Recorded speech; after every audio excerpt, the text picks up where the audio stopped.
오늘 본문 말씀 룻기 3장 14절부터 18절까지 말씀을 저와 여러분이 한 절씩 돌아가면서 읽고 마지막 절은 함께 읽도록 하겠습니다. 룻이 새벽까지 그의 발치에 누웠다가 사람이 서로 알아보기 어려울 때에 일어났으니 보아스가 말하기를 여인이 타작마당에 들어온 것을 사람이 알지 못하여야 할 것이라 하였습니다. 보아스가 이르되 내 옷을 가져다가 그것을 펴서 잡으라 하매 그것을 펴서 잡으니 볼을 여섯 번 내어 룻에게 주고 성으로 들어가니라. 룻이 시어머니에게 가니 그가 이르되 내 딸아 어떻게 되었느냐 하니 룻이 그 사람이 자기에게 행한 것을 다 알리고 이르되 그가 내게 이 볼을 여섯 번 내어 주며 이르되 빈손으로 내 시어머니에게 가지 말라 하더이다 하니라. 같이 읽겠습니다. 이에 시어머니가 이르되 내 딸아 이 사건이 어떻게 될지 알기까지 앉아 있으라. 그 사람이 오늘 이 일을 성취하기 전에는 쉬지 아니하리라 하니라. 아멘. 사진이 뜨나요? 사진이 떴습니까? 누구입니까? 간디. 간디. 혹시 간디의 풀네임을 아는 분이 있습니까? 간디의 풀네임 띄워주십시오. 같이 한번 읽어보겠습니다. 누굽니까? 뭐라고 적혀 있습니까? 모함다스 카람찬드 간디. 이게 간디의 원래 이름입니다. 그런데 사람들은 이분을 뭐라고 기억하고 있습니까? 마하트마 간디라고 그렇게 알고 있습니다. 여기서 마흐라고 하는 말은 크다라는 뜻입니다. 그리고 아트마는 영혼이라는 뜻입니다. 그러니까 마하트마 간디를 붙여서 읽게 되면 무슨 뜻인가 하면 위대한 영혼, 큰 영혼이라고 하는 이름을 가진 사람이라는 뜻입니다. 이 마하트마 간디라고 하는 애칭은 누가 붙여주었는가 하면 인도의 지성이라고 이야기하는 타고르가 간디를 보고 마하트마라고 당신은 위대한 영혼입니다 라고 그렇게 불러주었습니다. 간디는 정말 이 애칭에 해당되어지는 마하트마에 해당되어질 만큼 위대한 사람이면 틀림이 없습니다. 간디의 일생에 대해서 할 말은 많지만 한 가지만 소개하면 소금의 대행진이라고 하는 것이 있습니다. 솔트 마치 사건입니다. 이 사건은 영국이 인도 사람들에게 소금을 강매하는 소금 정매법을 시행하려고 하니까 여기에 항거하기 위해서 간디가 직접 1929년도 그러니까 60대가 넘은 간디가 몸은 불편해서 오른손에 지팡이를 짚고서라도 그가 거리 행진에 직접 제일 앞에 나서기 시작했습니다.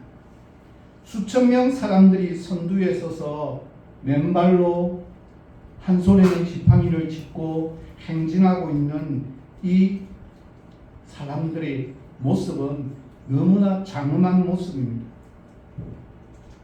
아무런 말 없이 지도자와 백성들이 모두가 간디에 의해서 하나가 되는 놀라운 장면이었습니다. 정직과 비폭력의 성자라고 불리는 간디는 매주 일주일 중에서 하루 월요일을 침묵의 날로 정했습니다. 이날은 그 어떤 누구와도 대화를 하지 않았습니다. 꼭 대화가 정말 필요할 때가 있지 않겠습니까?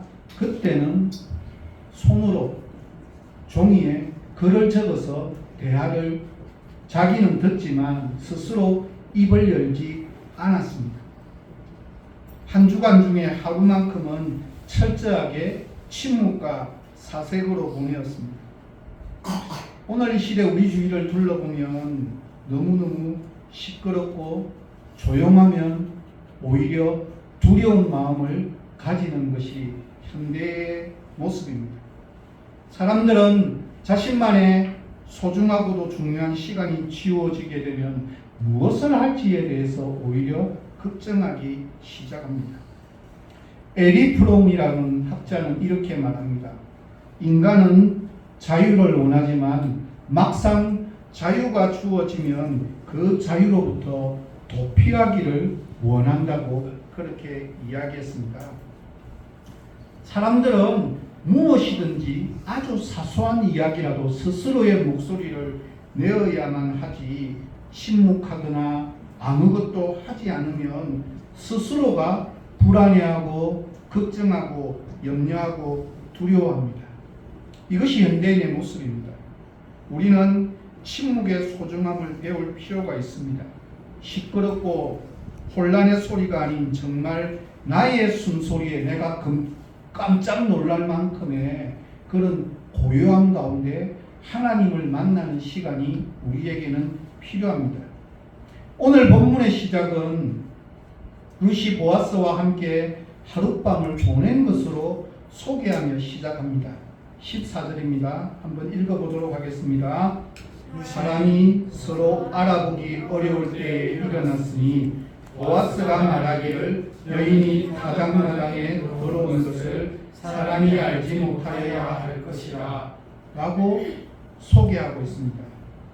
보아스는 룻이 타작마당에 들어와서 그와 함께 하룻밤을 지냈다는 것을 사람들에게 들키지 않도록, 사람들이 알지 않도록 하기 위한 당부를 하고 있는 모습입니다. 이것은 보아스가 부끄러운 일을 행했거나 아니면 사람들에게 혹여나 감추고 싶은 것이 있기 때문이 결코 아닙니다. 이것은 전적으로 연약한 존재인 이방 여인인 룻을 보호하고 지켜주기 위한 보아스의 진심이자 사랑의 표현입니다. 만약 룻이 이곳에 왔다가 간 것을 누군가 타작마당에 일찍 왔던 여인들 중에서 누군가가 보게 되면 그때나 지금이나 별반 다르지 아니하리라고 생각합니다. 자기 일이 아니면 사람들은 얼마나 부풀려서 이런 말 저런 말을 만들어내고 전하는지 모릅니다.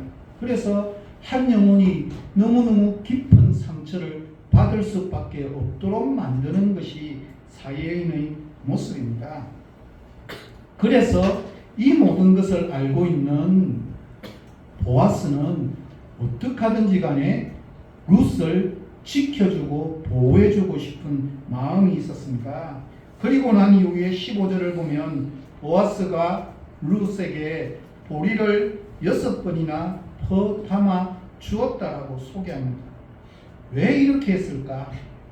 누군가는 주석을 보니까 6번의 특별한 의미를 부여해서 이 6번이 무슨 의미를 가지고 있는지에 대한 많은 해석들을 담아 주었지만 저는 숫자에 특별한 의미를 부여하고 싶지는 않습니다. 가장 먼저 여기에 대한 해석은 룻의 불안한 마음을 달래주기 위함이라고 저는 그렇게 해석합니다.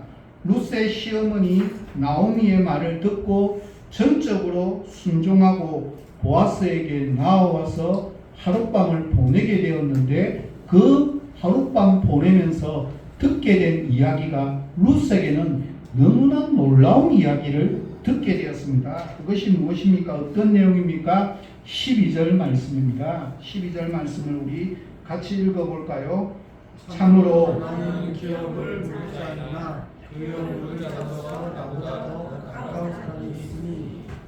무슨 말인가 하면 고엘 제도에 따르면 기업을 물기 위한 순서들이 1, 2, 3, 4로 순서들이 쫙 매겨져 있는데 보아스가 1순위인 줄 알고 그렇게 왔고 그렇게 모든 결혼 작전을 펼쳤는데 보아스에게 듣는 이야기는 뭐라는 거예요? 자기가 1순위가 아니라는 거예요.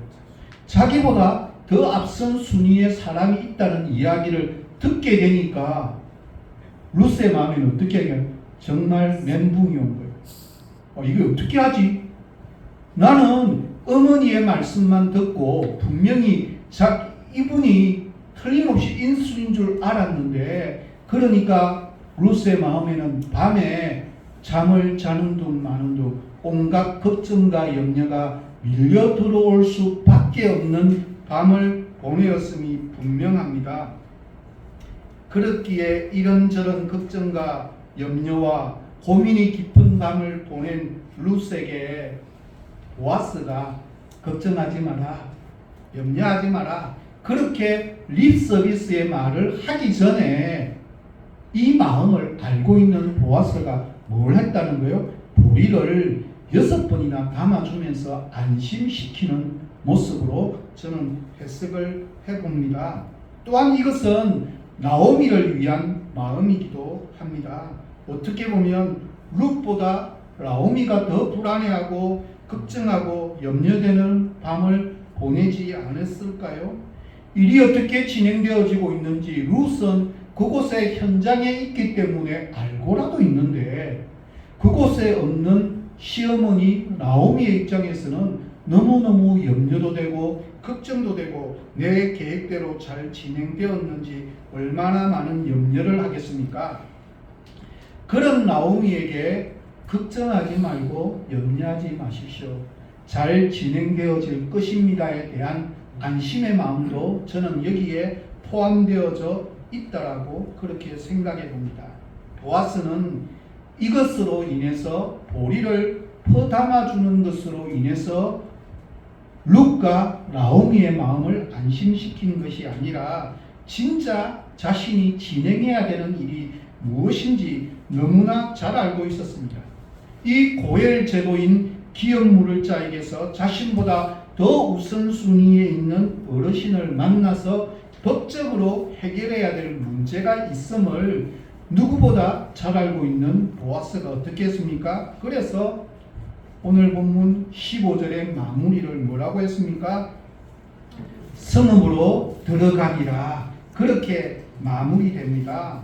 보아스는 룻에 대하여 그리고 나오미에게까지 마음을 가질 만큼 섬세하고 감대하고 사랑이 풍성한 사람이었습니다. 또한 일단 한번 마음을 결심하고 나면 어떻게 했다는 겁니까? 그것을 즉각 실행할 줄 아는 신속함을 가지고 있었습니다. 추수가 시작되었을 때 처음 만났습니다. 벌써 어느 정도의 시간이 지났습니까? 3개월이 흘렀습니다. 처음 본 후 3개월이라는 길고 긴 시간 동안 아무런 액션도 취하지 않았지만 자신의 아내로 받아들이겠다라고 하는 마음의 결정이 이루어지고 나니까 보아스는 즉각적으로 신속하게 자신의 책임을 감당해내고 있는 모습을 성읍으로 들어갔다라고 하는 표현을 통해서 우리에게 가르쳐주고 있습니다. 그리고 난 이후에 이제 보아스는 보아스로서의 해야 될 일을 감당하고 난 이후에 룻과 시어머니와의 만남을 통해서 대화를 소개하고 있습니다. 16절입니다. 내 딸아 어떻게 되었느냐? 이 말에는 나오미의 마음이 담겨 있다고 해석해 봅니다. 며느리 룻을 단장시켜서 보내놓고 밤잠을 편하게 보내지 못했으리라고 생각합니다. 새벽까지 잠 못 이루고 이리저리 왔다 갔다 하고 있는데 저 멀리서부터 아주 조그만 인기척이 들리기 시작합니다. 그래서 누군가하고 보았을 것이 분명합니다. 점점 다가오자 루심을 알게 되자 뭐라고 이야기했다고요? 내 딸아 어떻게 되었느냐라고 그렇게 물어보았습니다. 이 표현의 원문의 정확한 번역은 이런 뜻입니다. 너는 누구냐? 내 딸이냐? 이것이 정확한 번역입니다. 나오미에게 가장 큰 관심사는 룻을 통해 기업을 무르게 하는 일이고 이 일이 지난밤에 잘 이루어졌는가에 대한 물음을 하고 있습니다. 그래서 우리 번역은 내 딸아 도대체 어떻게 되었느냐? 잠 못 이루는 밤을 보내었던 그 나오미의 모든 간절한 마음이 이 속에 함축되어져서 나타났고, 저는 이 번역은 훌륭한 해석이라고 그렇게 생각합니다. 17절입니다. 한번 읽어볼까요? 이르되 그가 내게 이 보리를 6번 배웠으며 이르기를 진성종 내 시부니에게 가져가라 하니라. 왜 제가 보리 6번을 담아준 것이 보아스가 나오미를 생각한 마음이 있는지를 17절을 보면 그렇게 해석할 수밖에 없음을 알 수 있습니다. 빈손으로, 히브리어로 레캄이라고 하는 단어입니다. 우리는 이 말을 앞에서 이미 읽었는데 기억이 안 나는 게 너무나 당연하겠죠. 1장 21절에 보면 이렇게 이야기합니다. 내가 풍족하게 나갔더니 여호와께서 내게 비어 돌아오게 하셨느니라. 여기서 비어, 맥주가 아니라 레캄입니다.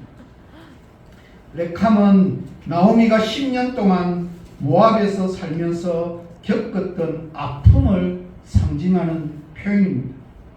아무 소득 없이 원래 가지고 있던 모든 것을 다 잃어버리고 빈손으로 돌아온 일은 분명 너무나도 끔찍한 경험이었습니다. 여기에서 레캄은 적어도 나오미에게는 가장 치명적인 상처일 수 있습니다. 보아스는 의도하지 않았지만 빈손으로 보내지 않고 보리를 보낸 것은 나오미에게는 분명 가장 큰 위로가 되었음을 의미합니다. 이제 룻과 나오미는 새로운 희망을 가지게 되었고 큰 꿈을 품게 되었습니다. 만약에 내가 이런 경우에 처하게 된다면 어떻겠습니까? 나를 지독하게 괴롭히고 힘들고 어렵게 만들었던 컴플렉스가 이제 얼마 지나지 않아서 해결될 수 있다면 나에게는 어떤 마음이 들겠습니까? 이제 이 정도쯤 되면 룻과 나오미는 동네방네를 떠돌아다니면서 자랑하고 싶지 않겠습니까? 거의 확실한 미래가 보장된 것이 분명하기 때문입니다. 나오미는 자기의 중매 계획은 정확히 맞아떨어졌고 룻의 모험적인 행동은 자신을 드러내기 위한 충분한 이야기거리임이 분명합니다. 많은 사람들에게 알리고도 싶고 우쭐대고도 싶을 만하지 않겠습니까? 이들이 이 결과를 얻기까지 얼마나 많은 고통과 눈물과 좌절을 겪었습니까? 드디어 꿈이 이루어지게 되는 순간 얼마나 기분 좋았겠습니까? 특별히 나오미는 처음 돌아왔을 때 사람들이 보였던 반응들, 그들의 표정까지도 오해하며 마음속에 담았던 얼마나 많은 상처가 있습니까? 적어도 그들 앞에 가서 이제는 너무나 잘 될 것이 분명하기에 떳떳하게 자랑스럽게 드러내고 싶지 않겠습니까? 적어도 자기를 불편하게 했던, 힘들게 했던 사람들에게만큼은 너무나 자랑하고 싶을 것이 당연한 모습입니다. 하지만 나오미는 그렇게 반응을 하지 않았습니다. 오히려 나오미의 태도는 이때까지와는 너무나 다른 모습을 우리에게 소개합니다. 한마디로 차분한 것에 더 차분한 정도의 모습입니다. 이것이 바로 오늘 본문 18절의 말씀이자 제가 설교의 핵심 주제로 정한 말씀이기도 합니다. 18절 전반부의 말씀을 한번 같이 읽어보도록 하겠습니다. 이에 시어머니가 이르되 내 딸아 사건이 어떻게 될지 알기까지 기다리시라. 사실 이 정도까지 이루어진 것을 보면 이 결혼은 너무나 확실하게 이루어질 것이 분명합니다. 앞으로 그들은 이제까지 겪었던 모든 좌절의 현실에서 벗어날 수 있게 되었습니다.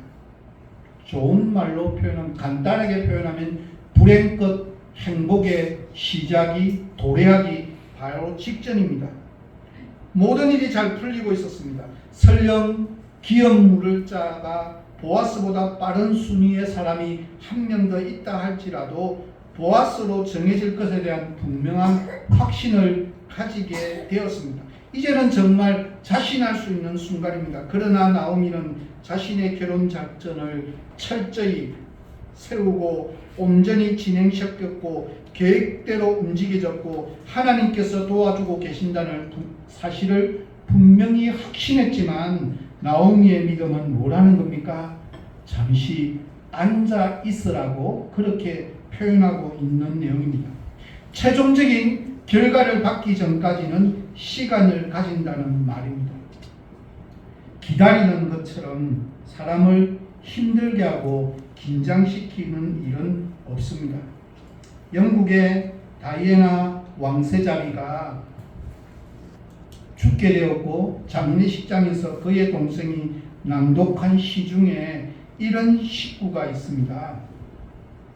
기다리는 자에게 시간은 너무 길고 기뻐하는 자에게 시간은 너무 짧더라고. 정말 그렇습니다.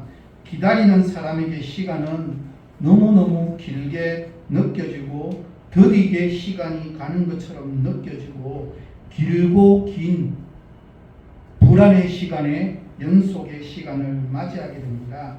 그런 사람에게 가만히 앉아서 기다린다는 것은 결코 쉬운 일이 아닙니다. 하지만 이 일이 성취되기 전까지는 가만히 앉아서 기다려야 한다라고 말합니다. 이 표현은 나오미와 룻이 이때까지 함께 달려온 기나긴 시간들 가운데서 본인들이 할 수 있는 일, 자신들이 이제 더 이상 할 수 있는 일은 다 했다라고 하는 뜻입니다. 최종적인 결과는 하나님의 도움의 손길에 의해서 되어질 일임을 나오미는 너무나 잘 알고 있었습니다.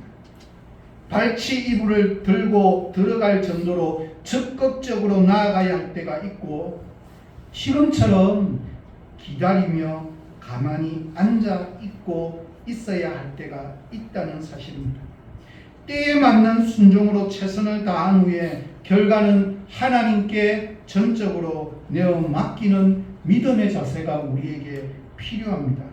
우리는 살면서 빨리 뛰며 행동해야 할 때가 있고 가만히 앉아서 안식하며 기다려야 할 때가 있습니다. 그렇다면 두 여인이 안식하며 기다릴 수 있는 궁극적인 이유가 무엇이겠습니까? 그것이 바로 18절 하반절의 말씀입니다. 같이 한번 우리 읽어볼까요? 그 사람이 오늘 이 일을 성취하기 전에는 쉬지 아니하리라.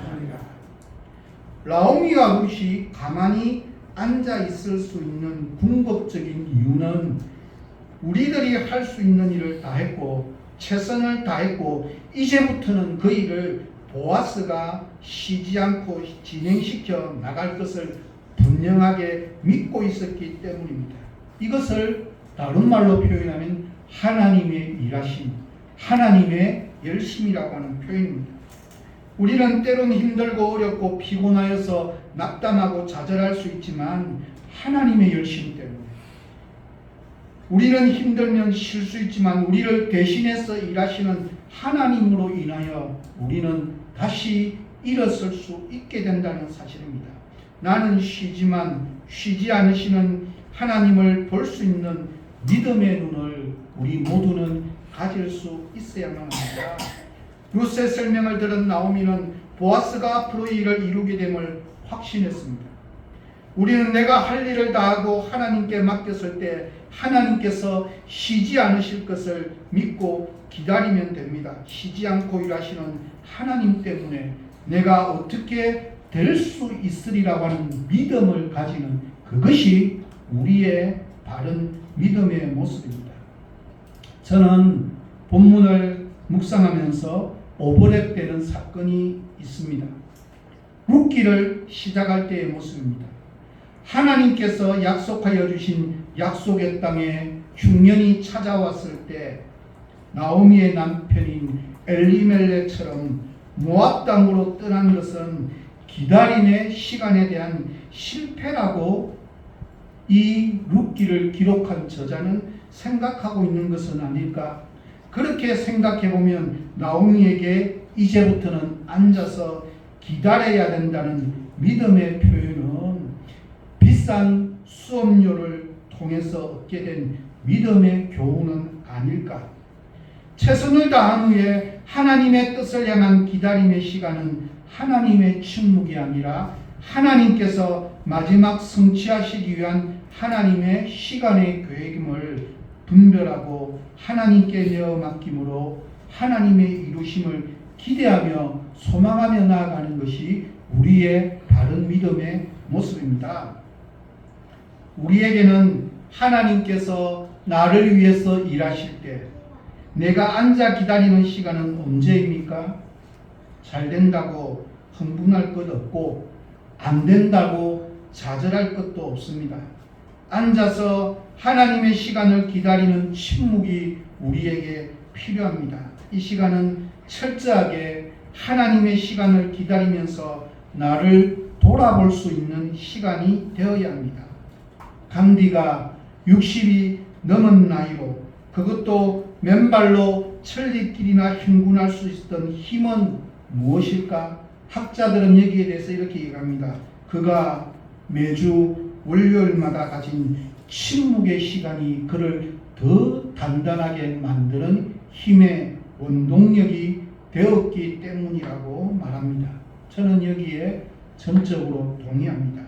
열심히 살아가는 것 중요합니다. 그러나 더 중요한 것은 하나님의 방법과 하나님의 시간과 하나님의 때를 알기 위해 앉아 기다리는 것이 우리에게 필요하다는 사실입니다.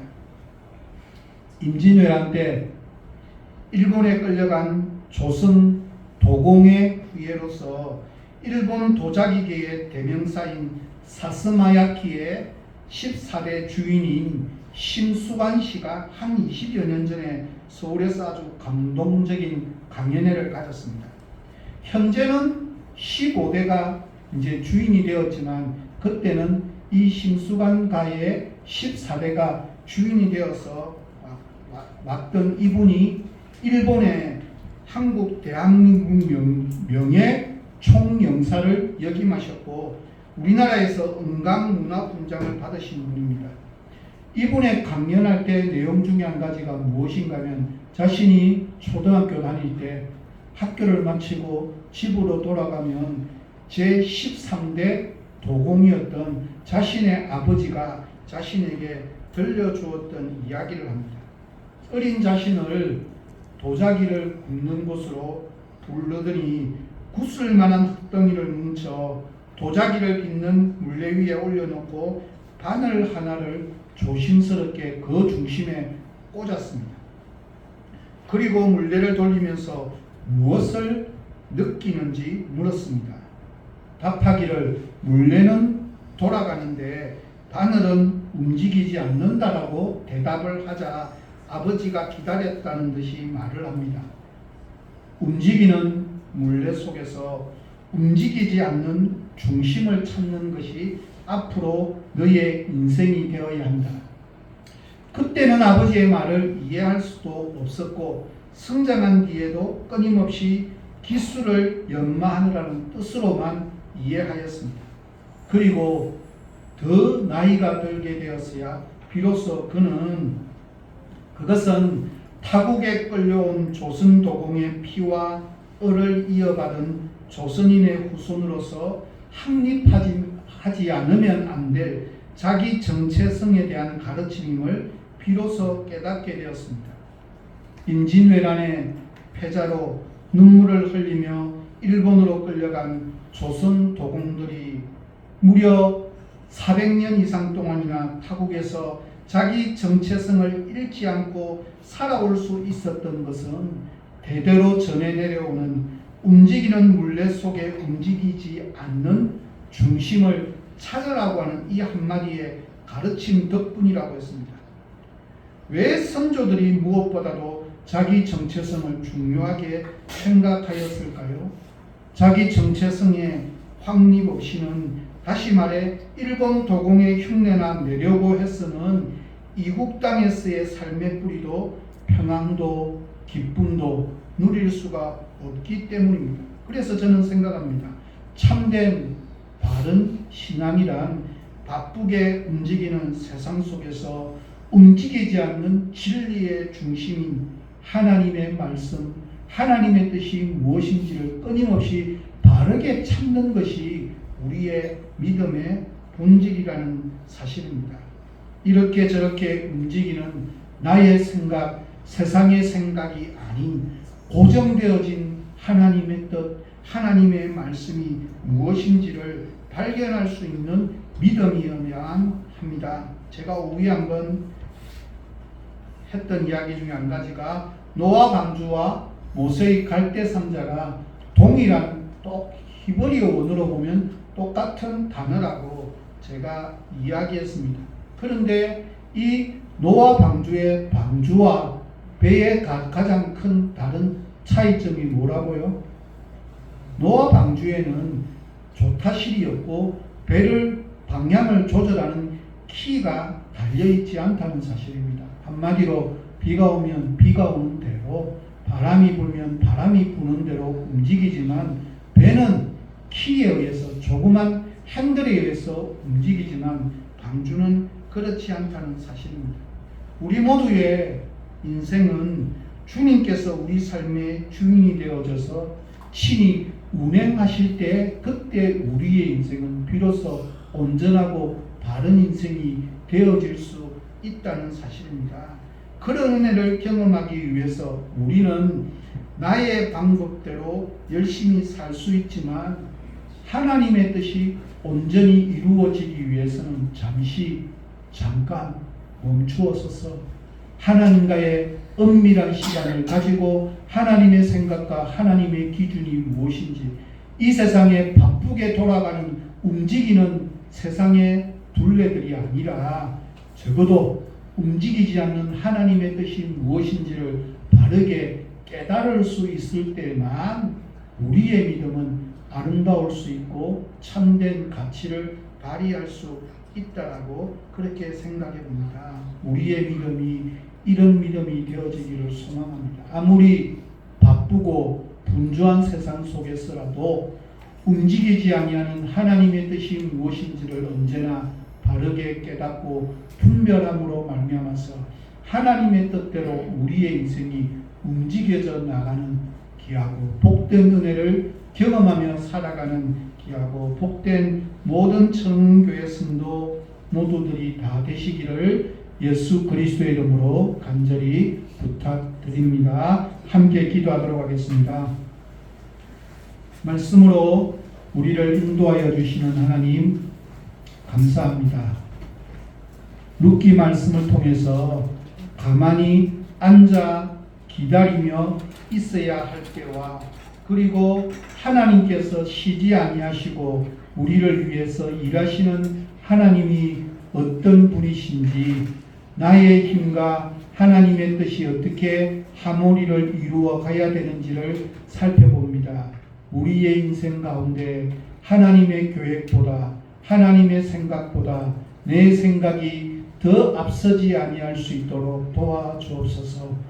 바쁘게 움직이는 세상, 분주한 세상의 모습대로 따라가지 않도록 도와주시고, 이 세상의 중심인 하나님의 말씀이 내 삶 속에 어떻게 다가오고 있는지를 매 순간순간마다 깨닫고 경험하며 살아갈 수 있도록 도와주셔서 내 인생의 참된 주인은 오로지 야훼 하나님 한 분뿐이 없음을 언제나 고백하며 살아가게 하여 주시고, 하나님의 도움의 손길이 우리의 삶 가운데 언제나 함께함을 경험하는 귀하고 복된 믿음 생활할 수 있도록 은혜 베풀어 주옵소서. 예수님의 이름으로 기도드립니다.